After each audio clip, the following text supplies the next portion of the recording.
ఆర్థిక అనిశ్చితి ఈ రోజు ప్రపంచం ఎదుర్కొంటున్న పెద్ద సమస్యల్లో ఒకటి ఆర్థిక అనిశ్చితి. ధరలు పెరిగిపోవడం, ఉద్యోగ మార్కెట్ అస్థిరంగా మారడం, కరెన్సీల విలువ మారిపోవడం, ప్రపంచ దేశాల్లో లోన్లతో కష్టపడడం, ఇవన్నీ కలిపి ప్రజల్లో భయం, సందేహం, గందరగోళం పెంచుతున్నాయి. గతంలో ఎప్పుడూ లేని విధంగా ప్రపంచ ఆర్థిక వ్యవస్థ ఇప్పుడు ఒక రోలర్ కోస్టర్ లాగా ఊగిసలాడుతుంది. సాధారణ మనిషి నుండి పెద్ద కంపెనీల వరకు ప్రతి ఒక్కరూ రేపేమవుతుంది అనే ప్రశ్నతో జీవిస్తున్నారు. ఆర్థిక అనిశ్చితికి ప్రధాన కారణాల్లో ఒకటి ఇన్ఫ్లేషన్. అవసరమైన వస్తువుల ధరలు ఒక్కసారిగా పెరగడం వల్ల ప్రజల కొనుగోలు శక్తి తగ్గిపోయింది. సంపాదన అంతగా పెరగకపోయినా ఖర్చులు మాత్రం రెట్టింపు అవుతున్నాయి. దీనివల్ల సేవింగ్స్ తగ్గిపోతున్నాయి, లోన్స్ పెరుగుతున్నాయి, ఫ్యూచర్ ప్లాన్స్ రద్దవుతున్నాయి. ఒక కుటుంబం కోసం నెలాఖరుకు బడ్జెట్ నిర్వహించడమే పెద్ద సవాలుగా మారింది. ఈ అనిశ్చితిని మరింత పెంచేది ఉద్యోగ మార్కెట్లో మార్పులు. టెక్నాలజీ వేగంగా పెరుగుతున్నందున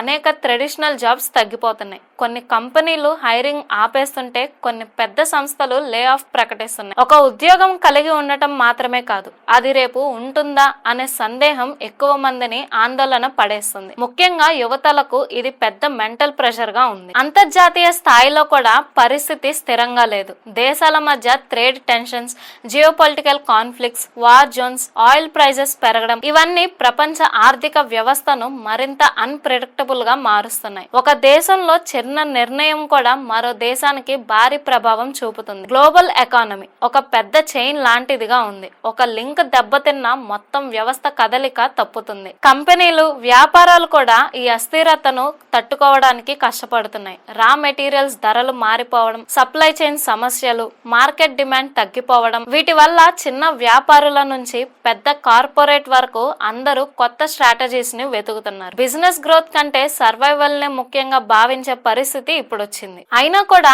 ఈ ఆర్థిక అనిశ్చితి పూర్తిగా నెగటివ్ కాదు. ఇది మనకు స్మార్ట్ ఫైనాన్షియల్ ప్లానింగ్ ను నేర్పుతుంది. అవసరం లేని ఖర్చులను తగ్గించడం, మల్టిపుల్ ఇన్కమ్ సోర్సెస్ సృష్టించడం, కొత్త స్కిల్స్ నేర్చుకోవడం వంటి విషయాల పట్ల ప్రజలు మరింత పరిశీలంగా ఉన్నారు. గవర్నమెంట్స్ కూడా కొత్త విధానాలు, new technology investment, job creation programmes ద్వారా పరిస్థితిని మెరుగుపరచడానికి ప్రయత్నిస్తున్నాయి. మొత్తం మీద ఆర్థిక అనిశ్చితి మన జీవితంలో భయం కాదు, ఒక హెచ్చరిక.